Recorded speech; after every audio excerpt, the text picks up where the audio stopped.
Hello guys, welcome to our YouTube channel study with M. आज मैं आप सभी के लिए काफ़ी इंपॉर्टेंट वीडियो लेके आई हूँ। तो देखिए, आपके आगामी उत्तराखंड के सभी एग्ज़ाम के रिगार्डिंग आप सभी को स्टडी विद एम के द्वारा प्रैक्टिस सेट प्रोवाइड कराए जा रहे हैं। ये प्रैक्टिस सेट आपको अल्टरनेट डेज़ पर रात को 8 बजे प्रोवाइड कराया जाता है और अभी तक आपको 14 प्रैक्टिस सेट ऑलरेडी प्रोवाइड करा दिए गए हैं। आज ये 15वां प्रैक्टिस सेट है। तो जिन लोगों ने पुराने प्रैक्टिस सेट नहीं देखे हैं, स्टडी विद एम पर प्लेलिस्ट अपडेट कर दी गई है, तो वहाँ पे आप विजिट करके अब तक के सारे प्रैक्टिस सेट को एक साथ देख सकते हैं। और देखिए, आज के इस प्रैक्टिस सेट में टोटल 100 क्वेश्चन रखे गए हैं, यानी कि इस प्रैक्टिस सेट में 20 क्वेश्चन हिंदी के, इसके अलावा जीके जीएस, कंप्यूटर और उत्तराखंड के क्वेश्चन मेंशन किए गए हैं। जिस पैटर्न पर आपका आगामी क्वेश्चन पेपर आयोग के द्वारा बनाया जाएगा, उसी पैटर्न पर ये प्रैक्टिस सेट हमारे द्वारा बनाया गया है। तो काफ़ी महत्वपूर्ण ये प्रैक्टिस सेट बन जाता है आपके आगामी उत्तराखंड पुलिस, पटवारी, लेखपाल, फॉरेस्ट गार्ड व अन्य एक दिवसीय सभी परीक्षाओं हेतु। तो आप सभी लोग हमारे इस प्रैक्टिस सेट में स्टार्टिंग से लेकर एंड तक बने रहें। तो चलिए, आज के इस प्रैक्टिस सेट को हम स्टार्ट करते हैं। स्टार्ट करने से पहले जिन लोगों ने अभी तक हमारे YouTube channel study with M को सब्सक्राइब नहीं किया है, वो सब्सक्राइब कर लें। साथ ही साथ बगल में जो बेल आइकन दिख रहा है, इसे भी प्रेस कर लें, ताकि हम कोई भी वीडियो डालते हैं तो उसका नोटिफिकेशन आपके पास जल्द से जल्द पहुंच जाए। आप सभी लोग हमारे टेलीग्राम चैनल को भी ज्वाइन कर सकते हैं। ये भी स्टडी विद एम के नाम से ही बना हुआ है और टेलीग्राम चैनल पर रात को 8 बजे क्विज़ का भी आयोजन किया जाता है। काफ़ी महत्वपूर्ण क्वेश्चन आपको क्विज़ के रूप में दिए जा रहे हैं, तो आप कोई ज्वाइन कर सकते हैं। तो चलिए, आज के सेशन को हम स्टार्ट करते हैं और इस सेशन का पहला क्वेश्चन है, प्रकंपित ध्वनि है। तो देखिए, इनमें से बताना है कि प्रकंपित ध्वनि कौन सी है। तो प्रकंपित ध्वनि है इनमें से र, यानी कि ऑप्शन बी यहाँ पे आपका बिल्कुल राइट आंसर हो जाएगा। और प्रकंपित ध्वनि क्या होती है? जिसके उच्चारण के समय जीभ के आगे का भाग तालू के पास चला जाता है और मुंह से निकलने वाली हवा के प्रवाह से जीभ में कंपन उत्पन्न हो जाती है। तो ऐसी ध्वनियाँ कहलाती है प्रकंपित ध्वनि। और इसको लुंठित वर्ण भी कहा जाता है। आपका जो ये र वर्ण है, इसको लुंठित वर्ण लुंठित वर्ण भी कहा जाता है। ये भी आपका इंपॉर्टेंट पॉइंट है। अगला क्वेश्चन देखेंगे, दोहा के असंगत चरणों में कितनी मात्राएं होती है? तो देखिए, दोहा के असंगत चरणों में मात्राओं की संख्या होती है कितनी? 13। ऑप्शन बी यहाँ पे आपका राइट आंसर हो जाएगा। दोहा यानी छंद के असंगत चरणों में 13 मात्राएं होती है, तथा सम चरणों में आपसे पूछा जाए कि सम चरणों में कितनी मात्राएं होती है, तो सम चरणों में होती है 11 मात्राएं। अगला क्वेश्चन देखेंगे, हिंदी भक्ति साहित्य में अष्टछाप क्या है? तो देखिए, हिंदी भक्ति साहित्य में अष्टछाप बताना है, तो अष्टछाप का मतलब होता है 8 कवि, यानी कि ऑप्शन बी यहाँ पे आपका राइट आंसर हो जाएगा। हिंदी भक्ति साहित्य में अष्टछाप 8 कवियों का एक समूह था, जिसकी स्थापना श्री वल्लभाचार्य और उनके पुत्र विठल नाथ ने की थी। और अष्टछाप कवि कौन कौन से हैं? देखिए, कुंभन दास, इसके अलावा सूरदास हो गए, और कृष्णदास हो गए, परमानंद दास हो गए, परमानंद दास, इसके अलावा गोविंद स्वामी हो गए, और चीत स्वामी हो गए, नंददास हो गए, नंददास, और चतुर्भुज दास। तो ये आपके 8 कवियों का एक समूह था, जिसकी स्थापना किसने की थी? श्री वल्लभाचार्य और उनके पुत्र विठल नाथ ने की थी। और अष्टछाप कवि कौन कौन से हैं? कुंभन दास, सूरदास, इसके अलावा आपके कृष्णदास, परमानंद दास हो गए, गोविंद स्वामी, छीन स्वामी, और नंददास, चतुर्भुज दास। तो ये अष्टछाप कवि हैं, और इनमें सबसे प्रमुख कवि कौन थे? सूरदास। तो ये भी आपका इंपॉर्टेंट पॉइंट है, इसको ध्यान रखेंगे। अगला क्वेश्चन देखेंगे, उच्चारण की दृष्टि से व है। तो देखिए, उच्चारण की दृष्टि से व क्या है ये बताना है, तो यहाँ पे आपका राइट आंसर हो जाएगा दंतोष्ठ्य। उच्चारण की दृष्टि से व जो है, ये क्या है? दंतोष्ठ्य है। ऑप्शन डी इस क्वेश्चन का राइट आंसर हो जाएगा। इसके उच्चारण में ऊपर के दांत और निचला होंठ परस्पर मिलते हैं, तो ये हो जाएगा आपका दंतोष्ठ्य। तो ऑप्शन डी बिल्कुल राइट आंसर है। अगला क्वेश्चन देखेंगे,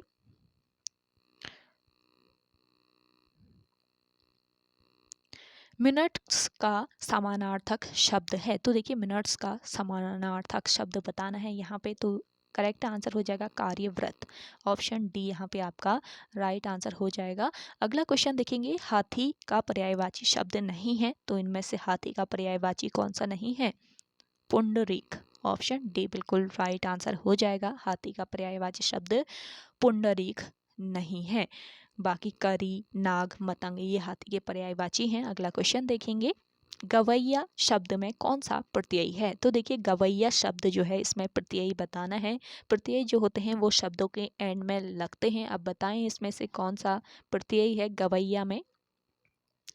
तो देखिए इस क्वेश्चन का राइट आंसर हो जाएगा एया प्रत्यय। ऑप्शन बी बिल्कुल राइट आंसर है। गवैया शब्द में एया प्रत्यय है। यह गा धातु में कृत प्रत्यय यानी एया वया जोड़कर कृदंत प्रत्यय बनाया गया है। कृत धातु में क्या जोड़कर? एया जोड़कर कृदंत प्रत्यय बनाया गया है। अगर आपके ऑप्शन में वैया होता तो तब भी आपका क्या करेक्ट हो जाता? वैया। तो इसमें कृत धातु में एया वैया प्रत्यय जोड़कर क्या बना दिया गया है? कृदंत प्रत्यय बनाया गया है। अगला क्वेश्चन देखेंगे, सुंदरी छंद में कितने वर्ण होते हैं? तो देखिए मोस्ट इंपॉर्टेंट क्वेश्चन है, सुंदरी छंद में कितने वर्ण होते हैं ये बताना है। तो सुंदरी जो छंद है इसमें कितने वर्ण होते हैं? 25 वर्ण होते हैं। सुंदरी छंद में 25 वर्ण होते हैं। देखिए 8 इसमें से क्या होते हैं? सगण होते हैं। 8 सगण होते हैं। एक होता है गुरु और सुंदरी छंद में 8 सगण तथा एक गुरु वर्ण के योग से 25 वर्ण होते हैं। तो ये आपको ध्यान में रखना है। गुरु का सिंबल कैसा होता है? इस तरीके से सिंबल जो होता है वो गुरु का सिंबल होता है हिंदी साहित्य में। और जो आपका सगण होता है, सगण का साइन कैसा होता है? इस तरीके से। तो आप अगर छंद या चौपाई वगैरह देखेंगे तो उसमें इस तरीके के साइन आपको देखने को मिलेंगे। तो ये साइन होता है सगण का, जिसमें 8 सगण होते हैं और एक गुरु होता है।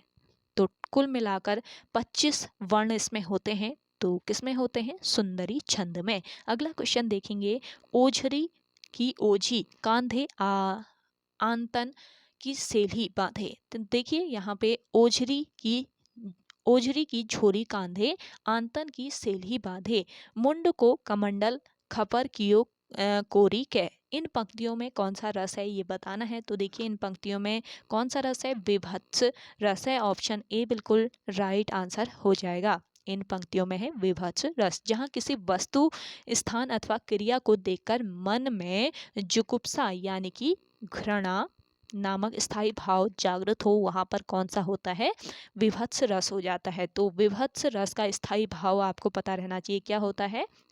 विभत्स का स्थायी भाव जुगुप्सा, यानी कि जुगुप्सा का मतलब है घृणा।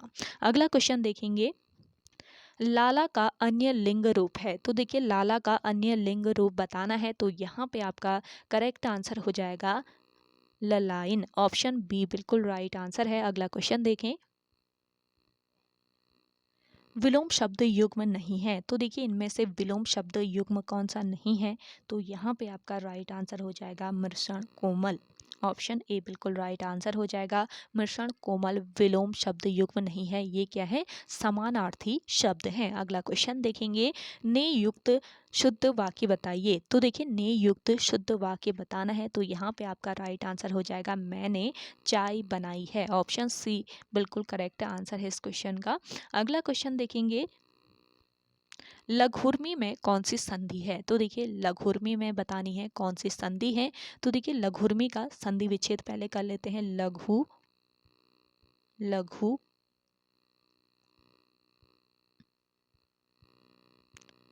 लघुधन उर्मी, लघुधन उर्मी इसका सही संधि विच्छेद होता है। तो देखिए यहाँ पे अगर हम देखें तो कौन सा स्वर है? यहाँ पे है छोटा ऊ और यहाँ पे है आपका बड़ा ऊ। तो छोटा ऊ और बड़ा ऊ के मिलने से यहाँ पे क्या बन रहा है? बड़ा ऊ बन रहा है। तो ये किस संधि का उदाहरण है? ये है स्वर संधि का उदाहरण। ये स्वर संधि का उदाहरण है और स्वर संधि के एक प्रकार दीर्घ संधि का ये उदाहरण है। तो किस संधि का, स्वर संधि में भी किस संधि का उदाहरण है पूछा जाए तो ये दीर्घ संधि का उदाहरण है। अगला क्वेश्चन देखेंगे, श्रुति सम भिन्नार्थक शब्द के जोड़े को पहचानिए। तो देखिए, श्रुति सम भिन्नार्थक शब्द के जोड़े को पहचानना है तो यहाँ पे आपका करेक्ट आंसर हो जाएगा अपेक्षा उपेक्षा। ऑप्शन ए बिल्कुल राइट आंसर है। और बाकी जो दिए गए आपके विकल्प हैं, ऑप्शन है, ये कैसे हैं, ये हैं आपके समानार्थी और ये भिन्नार्थक शब्द है आपका श्रुति सम भिन्नार्थक शब्द हो गया अपेक्षा उपेक्षा, बाकी आपके समानार्थी शब्द है। अगला क्वेश्चन देखेंगे, दिए गए वाक्यों में त्रुटि वाले अंश को ए बी सी से इंगित कीजिए, त्रुटि न होने पर विकल्प डी उत्तर दीजिए। तो देखिए यहाँ पे आपको त्रुटि वाले अंश को ए बी सी से इंगित कर लेना है और त्रुटि न होने पर विकल्प डी को करेक्ट कर लेना है। तो यहाँ पे आपका राइट आंसर क्या हो जाएगा, यहाँ पे आपका राइट आंसर है देखिए ऑप्शन कौन सा, बी वाला। और एक फूलों की माला पहनाकर, और एक फूलों की माला पहनाकर, ये आपका क्या है, त्रुटिपूर्ण वाक्य है। तो दिए गए वाक्य में और एक फूलों की माला पहनाकर में त्रुटि है। सही वाक्य क्या हो जाएगा, मुख्य अतिथि आए, मुख्य अतिथि आए और फूलों की एक माला, और एक नहीं फूलों की एक माला होगी तो, और फूलों की एक माला पहनाकर उनका स्वागत किया गया। तो इस तरीके से ये सेंटेंस आपका करेक्ट हो जाएगा। तो करेक्ट आंसर है इसमें से और एक फूलों की माला, ये आपका अशुद्ध वाक्य है। अगला क्वेश्चन देखेंगे, उस योजना का टेस्ट तैयार किया जा रहा है। तो देखिए उस योजना का क्या तैयार किया जा रहा है, उस योजना का प्रारूप तैयार किया जा रहा है, यानी कि ऑप्शन 20 क्वेश्चन का राइट आंसर है। अगला क्वेश्चन देखेंगे, निम्नलिखित में से शुद्ध वर्तनी वाला शब्द है। तो इनमें से शुद्ध वर्तनी वाला शब्द है आपका प्रतिदर्श। ऑप्शन ए यहाँ पे आपका राइट आंसर है। अगला क्वेश्चन देखेंगे, आयो आयो सुनत ही शिव सर्जा तब नाम, बैरी नारी द्रग जलन सो डूबी जात अरी गाम। उपयुक्त पंक्तियों में कौन सा अलंकार है। तो बताएं, अलंकार कई बार आपको बता चुकी हूँ शाम 5 बजे वाली क्लास में, इसमें कौन सा अलंकार हो जाएगा। तो देखिए यहाँ पे आपका राइट आंसर हो जाएगा अतिशयोक्ति अलंकार। दिए गए जो आपके पंक्तियां हैं इनमें कौन सा अलंकार है, अतिशयोक्ति अलंकार। अगला क्वेश्चन देखेंगे, तो देखिए थोड़ा सा ये भी जान लीजिए कि अतिशयोक्ति अलंकार कहाँ पे होता है, जहाँ किसी विषय का वर्णन या बात को बड़ा चढ़ाकर कहा जाता है तो वहाँ पर आपका होता है अतिशयोक्ति अलंकार। अब देखिए यहाँ पे आयु सुना थी शिव सर्जा तब नाम, बैरी नारी द्रग जलन सो डूबी जात अरी गाम। तो ये दी गई जो पंक्ति है इनका अर्थ क्या है कि शिवाजी के आने का समाचार सुनते ही शत्रु नारियों के नेत्रों से बहने वाले जल से शत्रु गांव डूबने लगते हैं।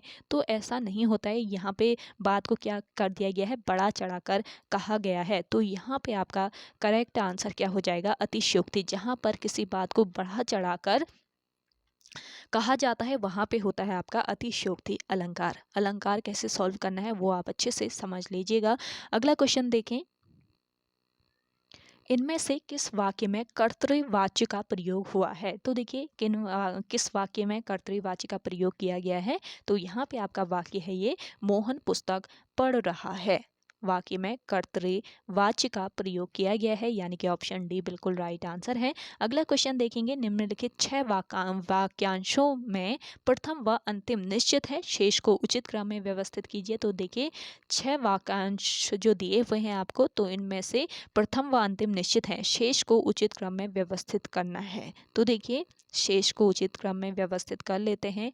तो यहाँ पे आपका व्यवस्थित क्रम क्या हो जाएगा, राज्यों को विभिन्न योजनाओं के लिए, फिर क्या आ जाएगा, योजना आयोग के माध्यम से, इसके बाद आएगा आपका यानी कि जो संसाधन दिए जाते हैं राज्यों को विभिन्न योजनाओं के लिए, योजना आयोग के माध्यम से जो संसाधन दिए जाते हैं उनका उद्देश्य देश के विभिन्न भागों का संतुलित क्षेत्रीय विकास करना है। तो यहाँ पे आपका ये जो आपको बता दिया बाकी वो करेक्ट हो जाएगा और इसमें से ढूंढ लीजिए कौन सा करेक्ट हो जाएगा। यहाँ पे आपका करेक्ट ऑप्शन है ऑप्शन सी। पहले आपका रॉ आएगा, फिर य आएगा, फिर व, फिर लॉ। अगला क्वेश्चन देखेंगे, हनौल तीर्थ स्थल निम्न में लिखित में से किस जनजाति से संबंधित है? तो देखिए हनौल जो तीर्थ स्थल है ये आपके संबंधित है किस जनजाति से? जिन लोगों को आंसर आ रहा है आप कमेंट कीजिए कमेंट सेक्शन में जल्दी से। तो देखिए हनौल जो तीर्थ स्थल है ये संबंधित है जौनसारी जनजाति से। ऑप्शन सी यहाँ पे आपका राइट आंसर है। हनौल तीर्थ स्थल उत्तराखंड की जौनसारी जनजाति का मुख्य क्या है? तीर्थ स्थल है। तीर्थ स्थल है इनका ये मुख्य जौनसारी जनजाति का। और जौनसारी उत्तराखंड का सबसे बड़ा जनजातीय समुदाय है और जौनसारी जनजाति टिहरी गढ़वाल जिले की पहाड़ियों पर निवास करती है। और इसके अलावा देहरादून में भी जौनसारी जनजाति पाई जाती है। जौनसारी जनजाति के लोग पांडवों को अपना पूर्वज मानते हैं। अगला क्वेश्चन देखेंगे, सूची फर्स्ट को सूची सेकंड के साथ सुमेलित कीजिए तथा नीचे दिए गए कोड की सहायता से सही उत्तर चुनिए। तो देखिए सूची फर्स्ट में आपको विकास खंड दिए हुए हैं, सूची सेकंड में आपको जिला दिए हुए हैं।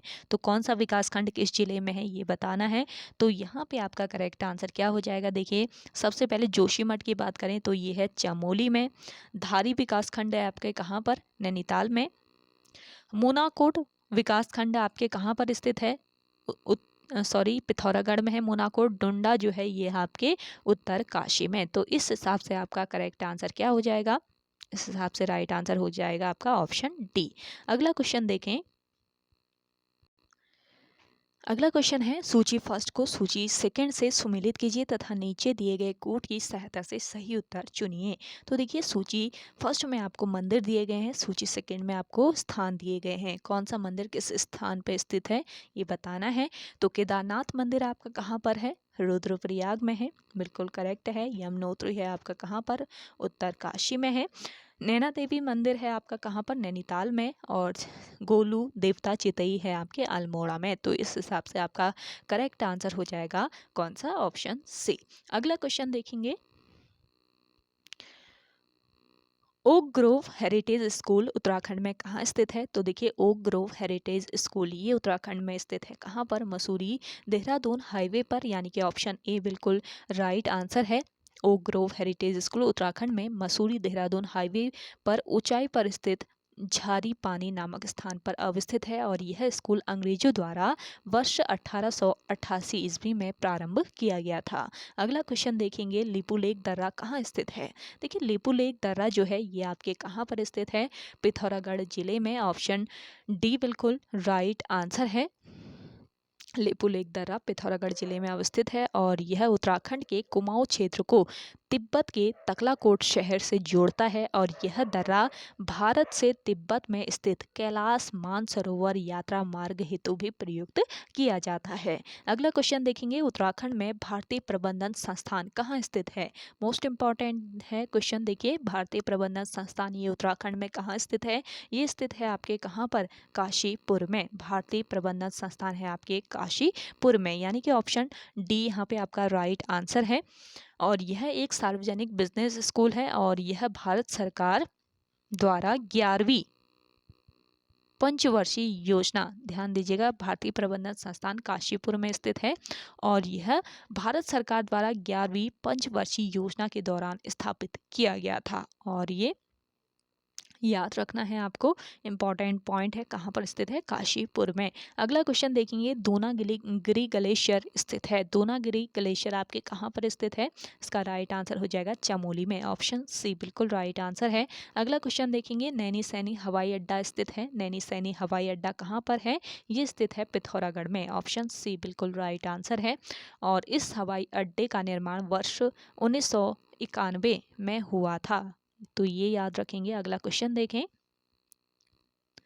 अगला है हर्बल अनुसंधान एवं विकास संस्थान कहाँ स्थित है। तो देखिए हर्बल अनुसंधान एवं विकास संस्थान ये स्थित है आपके कहाँ पर, गोपेश्वर में। ऑप्शन डी यहाँ पे आपका राइट आंसर है। हर्बल अनुसंधान एवं विकास संस्थान यानी कि HRDI उत्तराखंड राज्य में स्थित है और ये बहुमूल्य औषधियों के सतत उपयोग एवं खुशबूदार संयंत्र संसाधनों के लिए वर्ष 1989 में यह संस्थान कहाँ पर स्थापित किया गया था, गोपेश्वर में स्थापित किया गया था। कब इसकी स्थापना की गई थी ये भी याद रखना है, 1989 में इसकी स्थापना गोपेश्वर में की गई। अगला क्वेश्चन देखेंगे, कोटेश्वर बांध किस नदी पर स्थित है। कोटेश्वर बांध से अक्सर आयोग के द्वारा क्वेश्चन पूछा जाता है और ये क्वेश्चन बार बार पूछा जा रहा है, ये ध्यान रखेंगे। कोटेश्वर बांध जो है ये भागीरथी नदी पर बना है और टिहरी बांध से ही, टिहरी जो डैम है इससे ही 400 मेगावाट का कोटेश्वर बांध बना है भागीरथी नदी पर।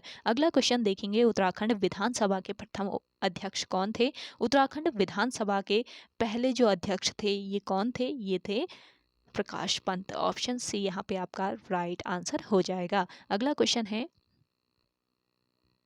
चंडी देवी मंदिर स्थित है। देखिए चंडी देवी का मंदिर के कहाँ पर स्थित है, हरिद्वार में स्थित है, हरिद्वार जनपद में है चंडी देवी का मंदिर। ऑप्शन ए बिल्कुल करेक्ट आंसर हो जाएगा।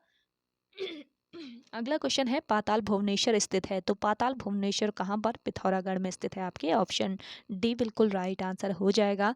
पाताल भुवनेश्वर चूना पत्थर की एक प्राकृतिक गुफा है और ये उत्तराखंड राज्य का प्रमुख पर्यटन केंद्र भी है, ये आपको याद रखना है। अगला क्वेश्चन देखेंगे, भीमताल स्थित है। तो भीमताल आप सभी को पता होगा नैनीताल में स्थित है। ऑप्शन बी यहाँ पे आपका राइट आंसर है और ये कुमाऊं का सबसे बड़ा ताल भी है भीमताल। अगला क्वेश्चन देखेंगे, नंदी कुंड स्थित है। देखिए नंदी कुंड कहाँ पर स्थित है ये बताना है। तो चमोली में स्थित है आपका नंदी कुंड। ऑप्शन ए इस क्वेश्चन का राइट आंसर है।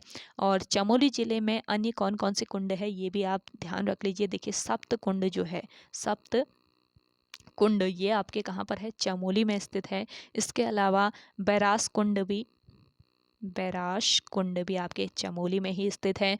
और उर्वशी कुंड, उर्वशी नामक कुंड भी आपके कहाँ पर है, चमोली में ही स्थित है। इसके अलावा रूप कुंड तो काफ़ी फेमस है, रूप कुंड ये तो आपने पढ़ा ही होगा, चमोली में स्थित है। और इसके अलावा सूर्य कुंड भी आपके कहाँ पर स्थित है, चमोली जनपद में ही स्थित है। और नंदी कुंड भी आपके चमोली में ही है, ये आपको याद रखना है। अगला क्वेश्चन देखेंगे, गोपेश्वर का प्राचीन नाम है। देखिए गोपेश्वर का प्राचीन नाम क्या था, गोस्थल या फिर गोथला। ऑप्शन सी बिल्कुल राइट आंसर हो जाएगा, गोस्थल या फिर गोथला इसका प्राचीन नाम था गोपेश्वर का। अगला क्वेश्चन देखेंगे, उत्तराखंड विधानसभा में कितने सदस्य जनता द्वारा चुने हुए होते हैं। तो देखिए उत्तराखंड विधानसभा में कितने सदस्य जनता द्वारा चुने हुए होते हैं, इसका राइट आंसर हो जाएगा 70 सदस्य। ऑप्शन बी यहाँ पे आपका राइट आंसर हो जाएगा।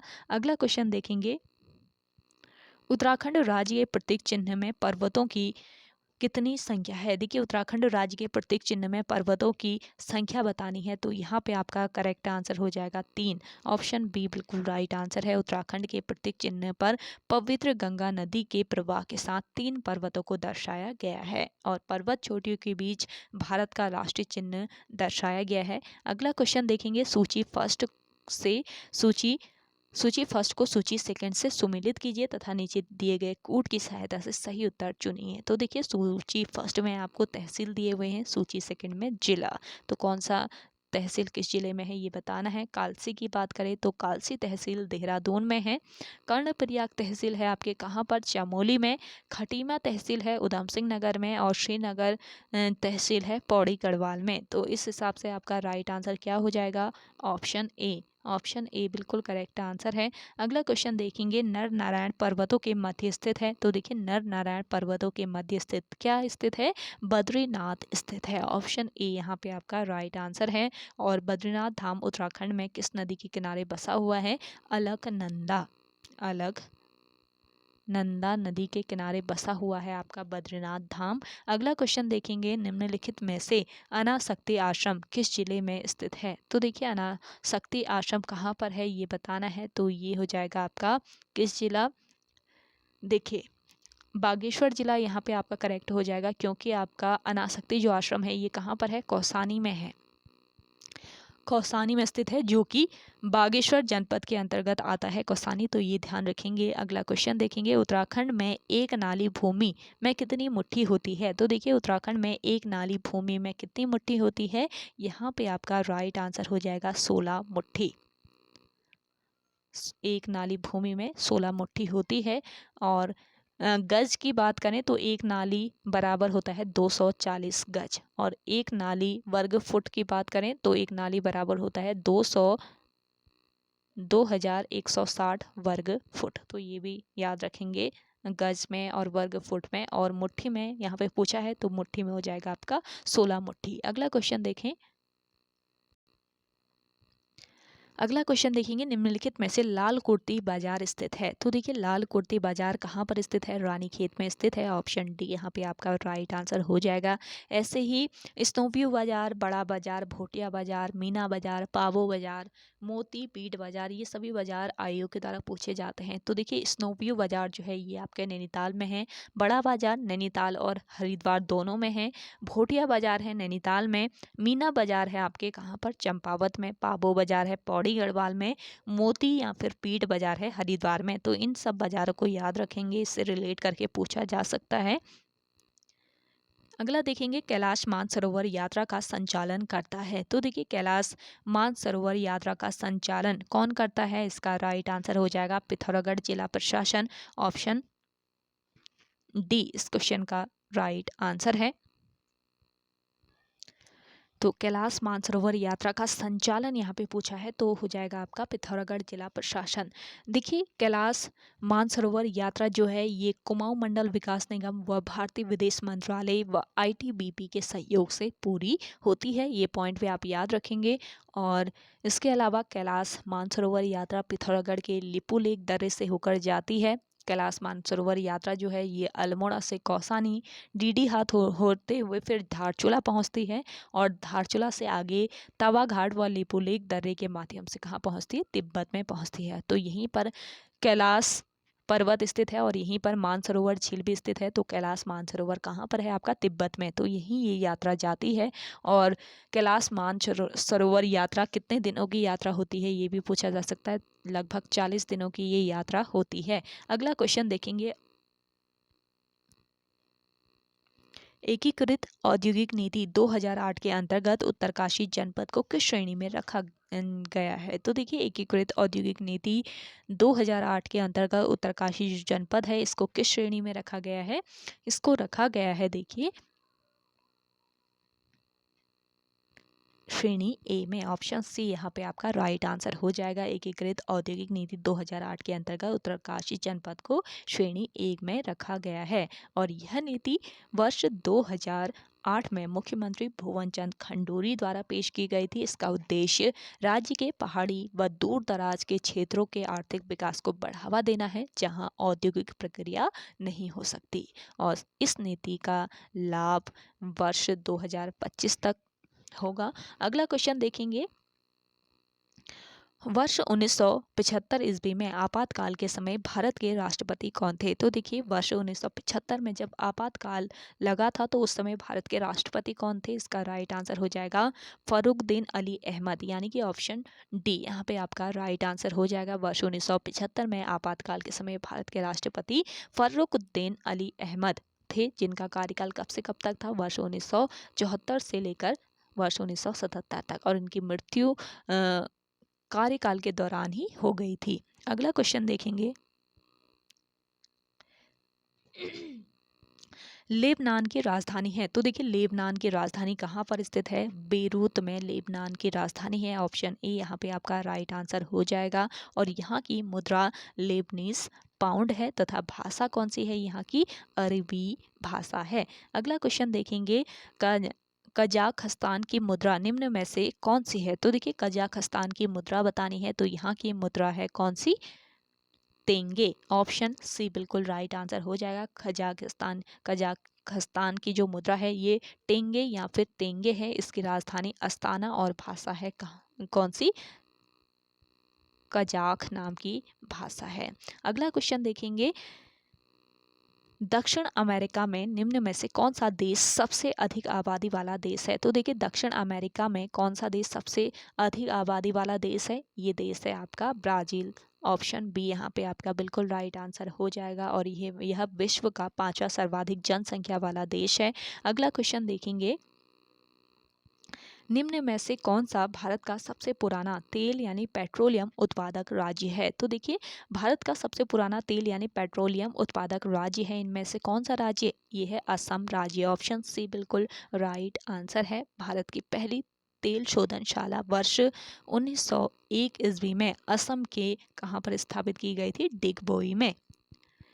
असम के डिगबोई में स्थापित की गई थी भारत की पहली तेल शोधनशाला। कब की गई थी? वर्ष 1901 में। ये याद रखेंगे, इंपॉर्टेंट क्वेश्चन है।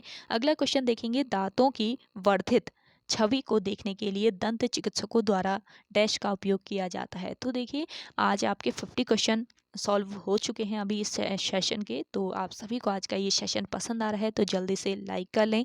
जिन लोगों ने अभी भी हमारे YouTube channel study with M को सब्सक्राइब नहीं किया है वो सब्सक्राइब कर लीजिए और ज़्यादा से ज़्यादा आप सभी लोग इस सेशन को शेयर कीजिएगा अपने दोस्तों के साथ, अपने व्हाट्सएप ग्रुप्स में। काफ़ी महत्वपूर्ण ये सेशन है और आपको अल्टरनेट डेज पर ये प्रैक्टिस सेट प्रोवाइड कराया जा रहा है। सभी आगामी एग्जाम्स के लिए ये आपके इम्पॉर्टेंट रहने वाला है। जैसे कि आपका 18 दिसंबर को उत्तराखंड पुलिस का एग्ज़ाम होने वाला है, तो आप सभी लोग ज़्यादा से ज़्यादा देखें क्योंकि इस बार कंपटीशन बहुत ज़्यादा है और यही आपका टाइम है जब आप जी तोड़ मेहनत कर सकते हैं। तो स्टडी विद एम के द्वारा भी देखिए जी तोड़ मेहनत की जा रही है आप सभी लोगों के लिए। तो आप सभी लोग स्टडी विद एम को जल्दी से सब्सक्राइब कर लीजिए, नहीं किया है अभी तक तो।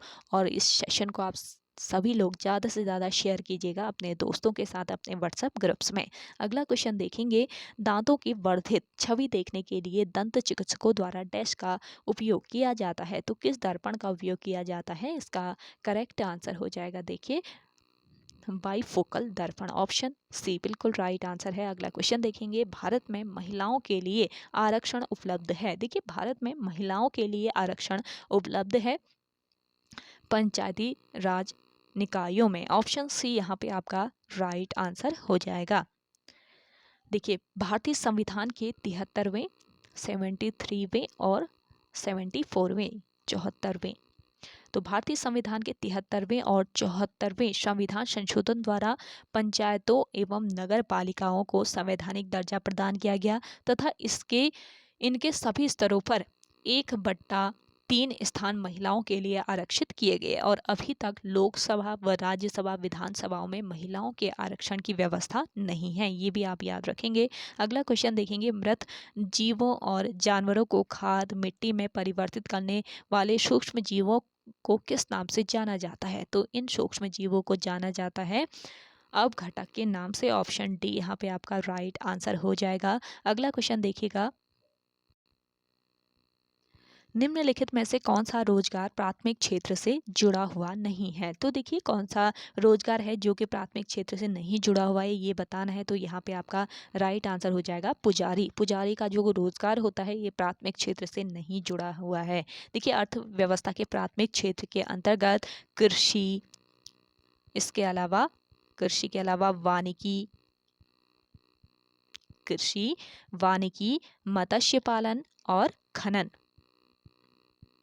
मत्स्य पालन और इसके अलावा खनन आते हैं। द्वितीय क्षेत्र की बात करें तो द्वितीय क्षेत्र में विनिर्मित वस्तुओं का उत्पादन जैसे कि गैस एवं जलापूर्ति आते हैं। तृतीय क्षेत्र सेवाओं को व्यक्त करता है। सेवाएं, जितनी भी सेवाएं होती हैं वो सभी तृतीय क्षेत्र के अंतर्गत आती हैं और पुजारी जो है ये अर्थव्यवस्था के तृतीय क्षेत्र का रोजगार है, ये आपको याद रखना है। प्राथमिक क्षेत्र के रोजगार से ये नहीं जुड़ा हुआ है। अगला क्वेश्चन देखेंगे, क्षत्रिय शास्त्रीय नृत्य किस राज्य से संबंधित है? तो देखिए क्षत्रिय शास्त्रीय जो नृत्य है ये किस राज्य से संबंधित है? मोस्ट इंपॉर्टेंट क्वेश्चन है और जल्दी से आंसर करके बताएं जिन लोगों को आंसर आ रहा है। तो यहाँ पे आपका करेक्ट आंसर हो जाएगा असम राज्य। ऑप्शन ए बिल्कुल राइट आंसर है। क्षत्रिय शास्त्रीय नृत्य असम राज्य से संबंधित है। यह 8 मुख्य भारतीय शास्त्रीय नृत्य परंपराओं में से एक है और इस नृत्य के संस्थापक कौन थे? महान संत श्रीमंता शंकरदेव इस शास्त्रीय नृत्य के संस्थापक थे। अगला क्वेश्चन देखेंगे, 21 जून को दोपहर को सूर्य की स्थिति एकदम सिर के ऊपर कहाँ पर होती है? तो देखिए 21 जून को दोपहर को सूर्य की स्थिति एकदम सिर के ऊपर कहाँ पर होती है? तो यहाँ पे आपका करेक्ट आंसर हो जाएगा ऑप्शन बी, 23.5 डिग्री उत्तर। तो ऑप्शन बी यहाँ पे आपका राइट आंसर हो जाएगा। अगला क्वेश्चन देखेंगे, कश्मीर द वाजपेयी ईयर्स नामक पुस्तक के लेखक कौन है? कश्मीर द वाजपेयी ईयर्स नामक पुस्तक के लेखक हैं कौन है? देखिए यहाँ पे आपका करेक्ट आंसर है option C, A S Dulat. A S Dulat जो है इस पुस्तक के लेखक हैं। अगला क्वेश्चन देखेंगे, केंद्रीय जीएसटी कानून को भारत के राष्ट्रपति ने कब सहमति प्रदान की है? तो देखिए केंद्रीय जीएसटी कानून को भारत के राष्ट्रपति ने कब सहमति प्रदान की? यहाँ पे आपका करेक्ट आंसर हो जाएगा 12 अप्रैल 2017 को। ऑप्शन डी बिल्कुल राइट आंसर है। देखिए केंद्रीय जीएसटी कानून को भारत के राष्ट्रपति ने 12 अप्रैल 2017 को सहमति प्रदान की। देखिए सीमा शुल्क को छोड़कर केंद्रीय एवं राज्य स्तर की सभी वस्तुओं एवं सेवाओं के संदर्भ में प्रत्यक्ष करों के स्थान पर 1 जुलाई 2017 से जीएसटी को क्या किया गया? लागू किया गया। अगला क्वेश्चन देखेंगे, भूदान आंदोलन के प्रवर्तक किन्हें माना जाता है?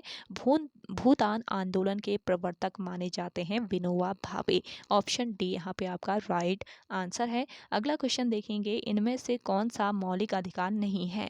तो देखिए मौलिक अधिकार इनमें से नहीं है जनप्रतिनिधि चुनने का अधिकार। ऑप्शन बी यहाँ पे आपका राइट आंसर है। देखिए भारत का जो संविधान है, तो भारत का संविधान कौन कौन से मौलिक अधिकार प्रदान करता है? समानता का अधिकार, स्वतंत्रता का अधिकार, शोषण के विरुद्ध का अधिकार, धर्म की स्वतंत्रता का अधिकार और संस्कृति और शिक्षा संबंधी अधिकार, संवैधानिक उपचारों का अधिकार, लेकिन जनप्रतिनिधि चुनने का अधिकार प्रदान नहीं करता है। तो ऑप्शन बी यहाँ पे आपका करेक्ट आंसर हो जाएगा। समानता का अधिकार अनुच्छेद 14 से लेकर 18 में वर्णित है। इसके अलावा स्वतंत्रता का अधिकार अनुच्छेद 19 से लेकर 22 तक, ऐसे ही शोषण के विरुद्ध अधिकार अनुच्छेद 23 से लेकर 24, धर्म की स्वतंत्रता का अधिकार अनुच्छेद 25 से लेकर 28, संस्कृति और शिक्षा संबंधी अधिकार अनुच्छेद 29 से लेकर 30 और संवैधानिक उपचारों का अधिकार अनुच्छेद 32। तो ये सभी अनुच्छेद भी याद रखिए, इंपॉर्टेंट है।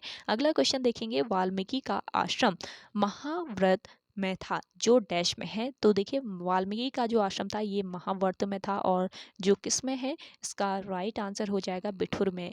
महाव्रत जो है ये बिठुर में है, तो बिठुर में स्थित है महाव्रत और यह स्थल कानपुर के निकट गंगा नदी के तट पर स्थित है। यहाँ पर प्रतिवर्ष कार्तिक पूर्णिमा के दिन मेले का आयोजन भी किया जाता है।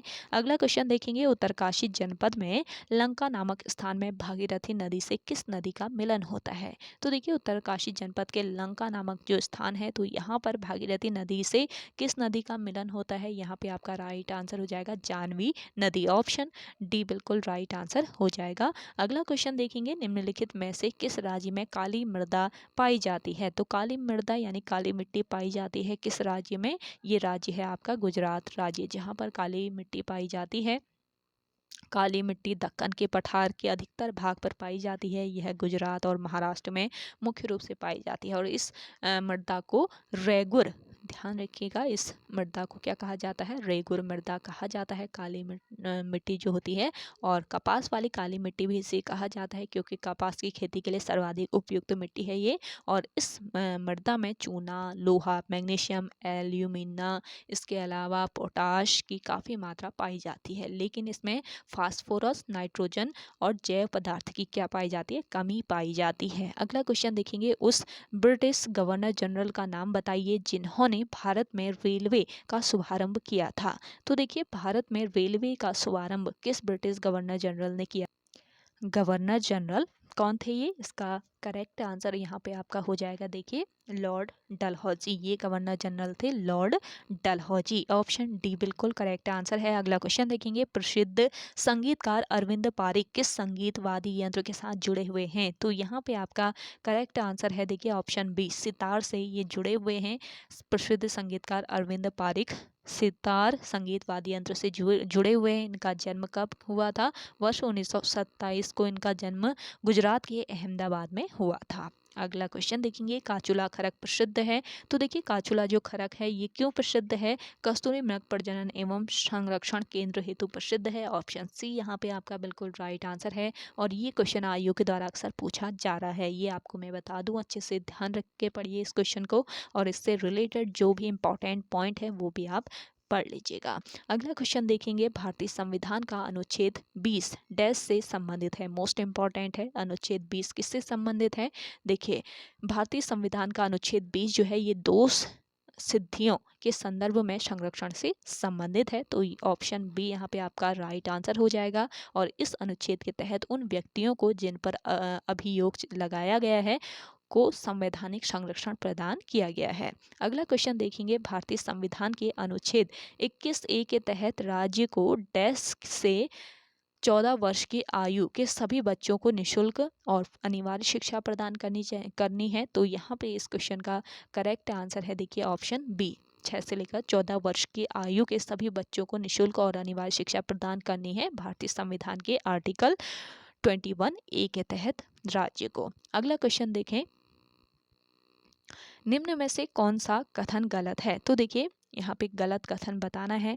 राज्यपाल राज्य की विधान परिषद का स्थगन कर सकता है, ये आपका करेक्ट है। राज्यपाल राज्य की विधानसभा का स्थगन कर सकता है, ये भी करेक्ट है।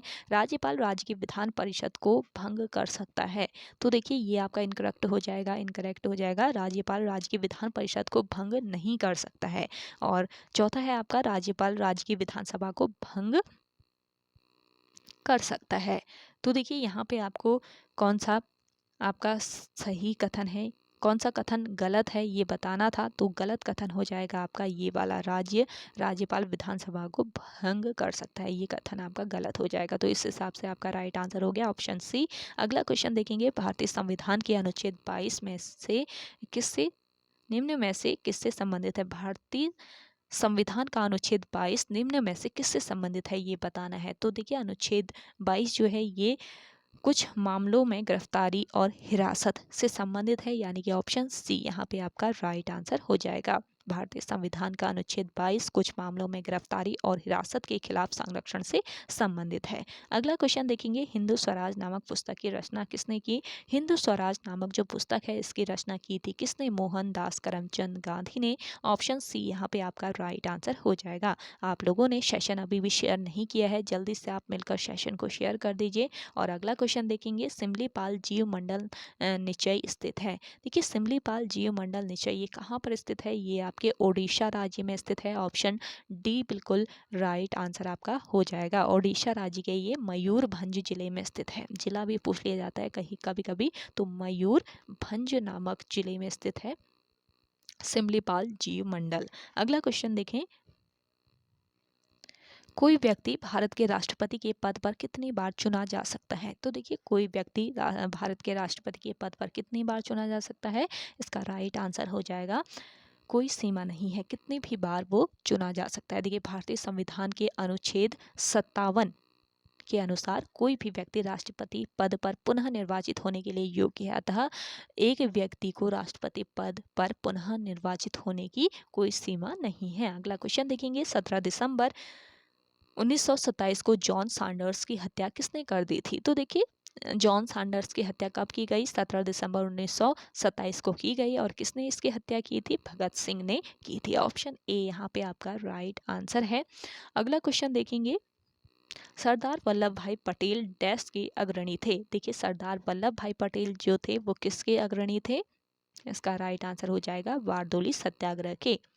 बारदोली सत्याग्रह जो है ये भारतीय स्वाधीनता संग्राम के दौरान वर्ष 1928 में हुआ था, और ये एक प्रमुख किसान आंदोलन था ये, जिसका नेतृत्व सरदार वल्लभ भाई पटेल ने किया था। अगला क्वेश्चन देखेंगे, किस प्रकार के वन मुख्यतः शैवालों तथा काई से बने होते हैं? तो किस प्रकार के वन होते हैं ये होते हैं आपके त्रुंडा वन। ऑप्शन बी यहाँ पे आपका राइट आंसर है। त्रुंडा वन मुख्यतः शैवालों तथा काई से बने होते हैं। ये वन 60 डिग्री उत्तरी अक्षांश से ऊपर के एशिया, यूरोप, उत्तरी अमेरिका में पाए जाते हैं। त्रुंडा प्रदेश के निवासी क्या कहलाते हैं? देखिए इम्पॉर्टेंट पॉइंट है, ध्यान दीजिएगा। त्रुंडा प्रदेश के जो निवासी है ये कहलाते हैं एस्कीमो, एस्कीमो ये कहलाते हैं। तथा रेनडियर इस क्षेत्र का मुख्य पशु है। जो आपका त्रुंडा प्रदेश है इसका मुख्य पशु क्या है? रेनडियर। रेनडियर जो है इस क्षेत्र का मुख्य पशु है, त्रुंडा प्रदेश क्षेत्र का। अगला क्वेश्चन देखेंगे, निम्नलिखित में से किसका दैनिक तापमान में अंतर सर्वाधिक होता है? तो यहाँ पे आपका राइट आंसर क्या हो जाएगा? ऑप्शन ए मरुस्थल। दैनिक तापमान में अंतर सर्वाधिक होता है मरुस्थल का। ऑप्शन ए बिल्कुल करेक्ट आंसर हो जाएगा। देखिए, दैनिक तापमान में सर्वाधिक अंतर मरुस्थल में होता है। थार के मरुस्थल में दिन का तापमान 50 डिग्री सेंटीग्रेड हो सकता है तथा रात का तापमान गिरकर कितना? 15 डिग्री सेंटीग्रेड तक पहुंच जाता है। अगला क्वेश्चन देखेंगे, निम्नलिखित में से किस विटामिन की कमी के कारण रतौंधी रोग होता है? तो देखिए, कौन से विटामिन की कमी से? विटामिन सी की कमी से। सॉरी, विटामिन सी नहीं, विटामिन डी की कमी से होता है। विटामिन ए की कमी से होता है आपका, यानी कि ऑप्शन डी बिल्कुल राइट आंसर हो जाएगा। विटामिन ए की कमी से रतौंधी होता है। विटामिन सी की कमी से होता है स्कर्वी। अगला क्वेश्चन देखेंगे, मानव हृदय का दाहिना भाग डैश रक्त प्राप्त करता है? तो देखिए, मानव हृदय का जो दाहिना भाग है ये कैसा रक्त? ये अशुद्ध रक्त प्राप्त करता है। ऑप्शन बी यहाँ पे आपका राइट आंसर हो जाएगा। देखिए, जो ह्यूमन हार्ट होता है इसका दाहिना भाग अशुद्ध रक्त प्राप्त करता है और मानव हृदय के इस भाग में उच्च महाशिरा एवं निम्न महाशिरा द्वारा शरीर का अनाक्षीकृत जो डीऑक्सीजनेटेड जो ब्लड है वो आता है। और 4 कोष्ठी हृदय होता है ह्यूमन का, ये भी आपको याद रखना है। वैसे साइंस आपके सिलेबस में है नहीं, कुछ क्वेश्चन है तो मैं आपको बता दूं। और अगला क्वेश्चन देखेंगे, निम्न में से यमुना नदी पर कौन सा बांध निर्मित है? यमुना नदी पर इनमें से कौन सा बांध है? ये बांध है सूरीधार बांध। ऑप्शन डी यहाँ पे आपका राइट आंसर है। कालागढ़ बांध जो है ये किस जनपद में स्थित है? पौड़ी गढ़वाल जनपद में स्थित है। किस नदी पर? रामगंगा नदी पर। रामगंगा नदी पर है आपकी कालागढ़ बांध। और देखिए, कोठार बांध की बात करें तो ये किस नदी पर? कोसी नदी पर। आप कमेंट करके बताएं कि किसाऊ बांध किस नदी पर है। अगला क्वेश्चन देखेंगे, द्रव चालित लिफ्ट किस सिद्धांत पर कार्य करती है? तो देखिए, द्रव चालित जो लिफ्ट होती है ये पास्कल के सिद्धांत पर कार्य करती है। ऑप्शन बी यहाँ पे आपका करेक्ट आंसर है। अगला क्वेश्चन देखेंगे, MICR के असंक्षिप्त रूप में आई का क्या अर्थ है? तो देखिए, MICR के असंक्षिप्त रूप में आई का अर्थ बताना है। तो MICR इसका फुल फॉर्म क्या होता है? Magnetic ink character recognition. तो ये ध्यान रखेंगे, मैग्नेटिक इंक कैरेक्टर रिकॉग्निशन इसका फुल फॉर्म होता है। और आई का मतलब होता है इंक, यानी कि शाही। ऑप्शन सी यहाँ पे आपका राइट आंसर हो जाएगा। और यह उपकरण चुंबकीय शाही से लिखे गए दस्तावेज, चेक आदि की पहचान करता है। कौन सा उपकरण? MICR। अगला क्वेश्चन देखेंगे, कांस्य यानी ब्रॉन्ज मिश्र धातु के मुख्य घटक कौन से हैं? तो देखिए, ब्रॉन्ज मिश्र धातु के मुख्य घटक बताने हैं तो यहाँ पे इस क्वेश्चन का करेक्ट आंसर हो जाएगा आपका ऑप्शन बी, तांबा और रांगा। अगला क्वेश्चन देखेंगे, टिहरी बांध निर्माण, टिहरी बांध का निर्माण कार्य शुरू हुआ। टिहरी बांध का जो निर्माण कार्य है ये वर्ष 1970 में शुरू हुआ। ऑप्शन बी यहाँ पे आपका राइट, ऑप्शन ए यहाँ पे आपका राइट आंसर हो जाएगा। 70 में नहीं, 78 में शुरू हुआ था टिहरी बांध का निर्माण कार्य। देखिए, टिहरी बांध का निर्माण कार्य वर्ष 1978 में शुरू हुआ था। ये भारत का सबसे ऊंचा बांध है। इसकी ऊंचाई की बात करें तो कितनी ऊंचाई है इसकी? 260.5 मीटर इसकी ऊंचाई है। और यह बांध भागीरथी और तेलंगाना नदी के संगम पर बना है। और वर्ष 1978 के बाद आर्थिक व पर्यावरणीय प्रभाव के कारण इसमें कुछ देरी हो गई थी इस बांध के निर्माण में। और इसका निर्माण कार्य वर्ष 2006 में पूरा हुआ। और इसमें किसने सहयोग किया था इस बांध के निर्माण में? कमेंट कीजिए जल्दी से कमेंट सेक्शन में। अगला क्वेश्चन देखेंगे, सापेक्षता का सिद्धांत किससे विकसित किया जाता है? तो यहाँ पे आपका राइट आंसर है अल्बर्ट आइंस्टीन। ऑप्शन डी इस क्वेश्चन का राइट आंसर हो जाएगा। अगला क्वेश्चन देखेंगे, अमृतसर में जलियांवाला बाग कुख्यात जनसंहार किस दिन घटित हुआ था? तो देखिए अमृतसर में जलियांवाला बाग जो जनसंहार है वो किस दिन घटित हुआ था? तो यहाँ पे आपका राइट आंसर हो जाएगा 13 अप्रैल 1919। अमृतसर में जलियांवाला बाग हत्याकांड बैसाखी के दिन 13 अप्रैल 1919 को हुआ था और इस दिन पर ये इस दिन यहाँ पर डॉक्टर सत्यपाल और सैफुद्दीन किलचू की गिरफ्तारी के विरोध में हो रही जनसभा पर जनरल डायर ने क्या कर दिया, अंधाधुंध गोलियां चलवा दी, जिसमें काफ़ी संख्या में पुरुष, महिलाएं और बच्चे मारे गए थे। अगला क्वेश्चन देखेंगे, योग दर्शन के प्रवर्तक कौन थे?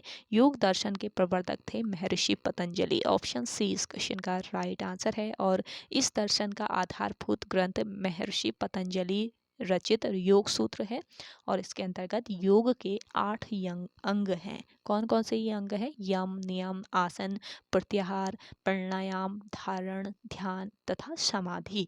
अगला क्वेश्चन देखेंगे, मेरियाना खाई किसके लिए प्रसिद्ध है? मेरियाना जो खाई है ये प्रसिद्ध है किसके लिए? पृथ्वी पर सबसे गहरे बिंदु के लिए, यानी कि ऑप्शन सी यहाँ पे आपका राइट आंसर है।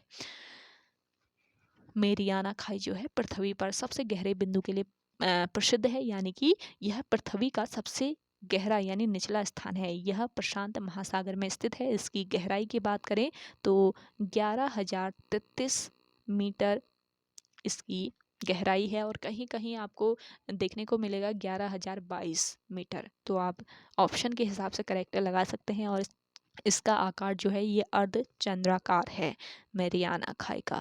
अगला क्वेश्चन देखेंगे, भारत के केंद्रीय मंत्रिमंडल में सबसे अधिक कितने मंत्री हो सकते हैं? तो देखिए भारत के केंद्रीय मंत्रिमंडल में सबसे अधिक कितने मंत्री हो सकते हैं? यहाँ पे आपका राइट आंसर हो जाएगा लोकसभा की कुल संख्या का 15%, यानी कि ऑप्शन ए यहाँ पे आपका बिल्कुल राइट आंसर है। भारत के केंद्रीय मंत्रिमंडल में सबसे अधिक मंत्रियों की संख्या लोकसभा की कुल संख्या का 15% हो सकती है। यह प्रावधान 91वां जो संविधान संशोधन है, तो यह प्रावधान 91वें संविधान संशोधन वर्ष 2003 द्वारा किया गया है। इससे पूर्व मंत्रियों की संख्या को लेकर कोई बाध्यता नहीं थी। राज्यों में भी मंत्रियों की संख्या विधानसभा की कुल सदस्य संख्या का 15% होगी। ये भी आपको याद रखना है। चलिए अगला क्वेश्चन देखते हैं, स्वतंत्र भारत में पहली बार मुद्रा विमुद्रीकरण का प्रयास कब हुआ था? मोस्ट इंपॉर्टेंट क्वेश्चन है। तो देखिए स्वतंत्र भारत में पहली बार मुद्रा विमुद्रीकरण का प्रयास वर्ष 1978 में किया गया, यानी कि ऑप्शन सी यहाँ पे आपका राइट आंसर हो जाएगा। इसके तहत 1,000, 5,000 तथा 10,000 के नोट जो चलन से नोट जो थे ये चलन से बाहर कर दिए गए थे और इस समय मोरारजी देसाई प्रधानमंत्री थे और 8 नवंबर 2016 को प्रधानमंत्री नरेंद्र मोदी ने 500, 1,000 के नोटों का विमुद्रीकरण कर दिया था। और इससे पूर्व वर्ष 1946 की अगर हम बात करते हैं तो इससे पहले वर्ष 1946 में भारतीय मुद्रा का विमुद्रीकरण किया गया था। अगला क्वेश्चन देखेंगे, किस तारीख को पृथ्वी की स्थिति सूर्य के सबसे पास होती है? तो ये तारीख कौन सी है? देखिए यहाँ पे आपका राइट आंसर हो जाएगा 3 जनवरी। 3 जनवरी को पृथ्वी सूर्य के सबसे नज़दीक होती है, इससे उपसौर कहते हैं। और 4 जुलाई को पृथ्वी सूर्य से सबसे अधिक दूर होती है और इसे क्या कहा जाता है? इसे कहा जाता है अपसौर। तो उपसौर और अपसौर क्या होते हैं ये भी आपको पता रहना चाहिए। अगला क्वेश्चन देखेंगे, गांधी जी ने रविंद्रनाथ टैगोर को प्रेम से क्या उपाधि दी थी? तो देखिए यहाँ पे आपका राइट आंसर हो जाएगा गुरुदेव। गांधी जी ने रविंद्रनाथ टैगोर को प्रेम से गुरुदेव की उपाधि दी थी। ऑप्शन बी यहाँ पे आपका राइट आंसर है। अगला क्वेश्चन देखेंगे, उस सबसे बड़े देश का नाम बताइए जिसकी सीमा में एक भी नदी नहीं बहती है। तो देखिए ये जो देश है ये कौन सा देश है? ये है आपका सऊदी अरब। सऊदी अरब एक ऐसा देश है जिसकी सीमा में एक भी नदी नहीं बहती। यहाँ कोई स्थायी नदी नहीं है। यहाँ कई वादियाँ हैं जो सूखी नदियों के किनारों पर स्थित हैं। अगला क्वेश्चन देखेंगे, निम्न में से कौन से वंश ने भारत के दक्षिण भाग पर शासन नहीं किया? कौन सा ये वंश था? तो देखिए यहाँ पे आपका राइट आंसर हो जाएगा राजपूत वंश। चेर, इसके अलावा चोल और पांडे की बात करें तो चेर, चोल, पांडे दक्षिण भारत में शासन करने वाले प्रमुख राजवंश थे, जबकि राजपूत उत्तर भारत यानी कि पश्चिमोत्तर भाग पर शासन करने वाले राजवंश थे। इनमें चौहान, चहमान और परमार एवं चंदेल प्रमुख थे। ये आपको याद रखना है, इंपॉर्टेंट क्वेश्चन है। अगला क्वेश्चन देखेंगे, सेशन अभी भी शेयर नहीं किया है आप लोगों ने, जल्दी से सेशन शेयर कर दीजिए, काफ़ी महत्वपूर्ण ये प्रैक्टिस सेट है। इसको आप इस प्रैक्टिस सेट को देखने के लिए और भी आगे नए नए प्रैक्टिस सेट देखने के लिए स्टडी विद एम को सब्सक्राइब कर लीजिए जल्दी से। अगला है, दुनिया के सबसे बड़े शार रेगिस्तान में से एक भारत में कहाँ स्थित है? तो देखिए यहाँ पे आपका राइट आंसर हो जाएगा, कहाँ पर स्थित है? कच्छ, गुजरात में। दुनिया का सबसे बड़ा शार रेगिस्तान कच्छ, गुजरात में स्थित है। यहाँ से नमक का उत्पादन होता है। अगला क्वेश्चन देखें, अगला क्वेश्चन है आपका, दिए गए विकल्पों में से असंगत अक्षरों का समूह ज्ञात करें। तो देखिए यहाँ पे आपके दिए गए विकल्पों में असंगत जो अक्षर हैं वो कौन से हैं? ये अक्षर हैं आपके WRN, ऑप्शन ए यहाँ पे आपका राइट आंसर है। चलिए अगला क्वेश्चन देखें। अगला है आपका, दी गई श्रेणी में एक शब्द लुप्त है, दिए गए विकल्पों में से उचित विकल्प चुनिए जो श्रेणी को पूर्ण करता हो। तो देखिए यहाँ पे से उचित विकल्प चुन लेना है। तो ये जो विकल्प है ये है ऑर्डिनरी, ऑप्शन सी बिल्कुल राइट आंसर हो जाएगा। क्वेश्चन मार्क की जगह पे आ जाएगा आपका ऑर्डिनरी। अगला क्वेश्चन देखें, किसी कूट भाषा में टोमेटो को ब्रिंजल के रूप में जाना जाता है, ब्रिंजल को रेडिश के रूप में जाना जाता है, रेडिश को कैबेज के रूप में जाना जाता है, कैबेज को ओकरा के रूप में जाना जाता है। जमीन के नीचे उपजने वाली सब्जी को क्या कहेंगे? तो देखिए जमीन के नीचे उपजने वाली जो सब्जी है इनको क्या कहा जाता है? इनको कहा जाता है कैबेज, ऑप्शन ए यहाँ पे आपका राइट आंसर हो जाएगा। देखिए कैसे कहा जाएगा, देखिए हमें पता है कि ज़मीन के अंदर उपजने वाली जो सब्जी है वो क्या है? रेडिश है, यानी कि मूली है। लेकिन क्वेश्चन में रेडिश को क्या बोला जा रहा है? कैबेज यानी गोभी कहा जा रहा है। अतः ज़मीन के अंदर उपजने वाली सब्जी को क्या कहेंगे? कैबेज कहेंगे। तो इस तरीके से इसको सॉल्व करना है इस क्वेश्चन को। अगला क्वेश्चन देखेंगे, निम्न लिखित प्रश्न में लुप्त संख्या ज्ञात कीजिए। तो देखिए लुप्त संख्या यहाँ पे आपको ज्ञात कर लेनी है। तो लुप्त संख्या कौन सी है इनमें से बताएं? यहाँ पे आपका करेक्ट आंसर है, देखिए ऑप्शन ए 84 जो है ये आपकी लुप्त संख्या है। अगला क्वेश्चन देखेंगे, अगला क्वेश्चन है आपका, दिए गए उत्तर अंक तक पहुंचने के लिए अनुक्रमित क्रिया के लिए उचित चिन्ह चुनिए। तो देखिए यहाँ पे उचित चिन्ह चुन लेना है। तो ये उचित चिन्ह है ऑप्शन डी में। तो ओके गाइज, आज के सेशन में इतना ही। आई होप आप सभी को आज का ये सेशन काफ़ी पसंद आया होगा। अगर आप सभी को आज का ये सेशन पसंद आता है तो इस सेशन को लाइक कीजिए, शेयर कीजिए। जिन लोगों ने अभी भी हमारे YouTube channel study with M को सब्सक्राइब नहीं किया है वो सब्सक्राइब कर लें। और हिंदी की क्लास नहीं देखी है शाम 5 बजे वाली तो आप देख लीजिए, काफ़ी महत्वपूर्ण क्लास है आपके आगामी सभी एग्ज़ाम के लिए। तो देख लीजिए एक बार स्टडी विद एम पर विजिट करके। तो चलिए मिलते हैं एक नेक्स्ट इंटरेस्टिंग वीडियोस के साथ, तब तक के लिए धन्यवाद।